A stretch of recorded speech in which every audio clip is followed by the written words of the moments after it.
नमस्कार मित्रांनो, तर आज आलोय पंढरीच्या पांडुरंगाला. तर आपण पहिल्यांदा गेलो नदीवर पुंडलिकाचं दर्शन घेतलं बघा.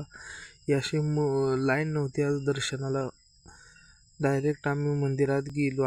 अलाउड नसल्यामुळं फोन काय पुढं नेला नाही. परत बघा ही पुंडलिकाच्या पायरीवर ही वासुदेव आपली गाणी म्हणत बसला होता.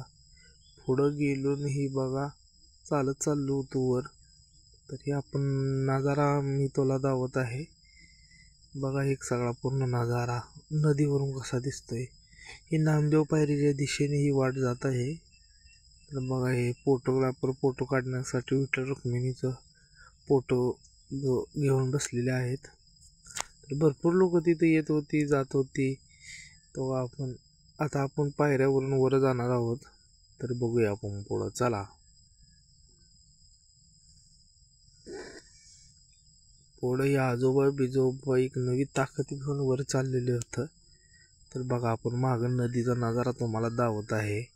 इथं पांडुरंगाने इथं पुंडलिकाचे मंदिर नदीवर आपल्याला इथं पाहायला मिळेल. हे बघा सर्व. पुढं गेलो न बघा ही बहीण म्हणली रांगोळी चाळण घ्यायची. तर बघा ही चाळण तिने घेतली. पुढं म्हणलं आता नामदेव पायरीचं दर्शन घ्यायला गेलो. तर बघा हे सगळे लोक दुकानं बिकानं बघा हे ते आजोबा कसं लावत आहेत बघा. हे लावल्याशिवाय पंढरपूरला गेल्यास सार्थक होत नाही असं माझं म्हणणं आहे आणि गेल्यासारखंही वाटत नाही. पुढे गेलं बघा इथं सगळे दुकानदार, भली मोठी बाजारपेठ तिथं आपल्याला पाहायला मिळते पंढरपुरात. प्रत्येक जण आपापल्या त्याच्यासाठी इथं अवलंबून आहे. पुढे गेलो आता नामदेव पायरीच्या आपण जवळ आलेलो. तर बघा नामदेव पायरी तुम्हाला मी दावत आहे.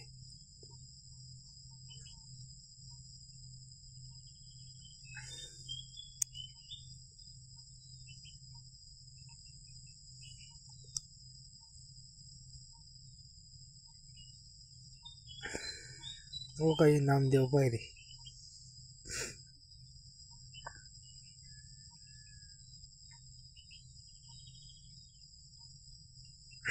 पुढं बघा चालत आलो. म्हणलं आता काय तर घराची वाट धरली, जाऊया म्हणलं घरी.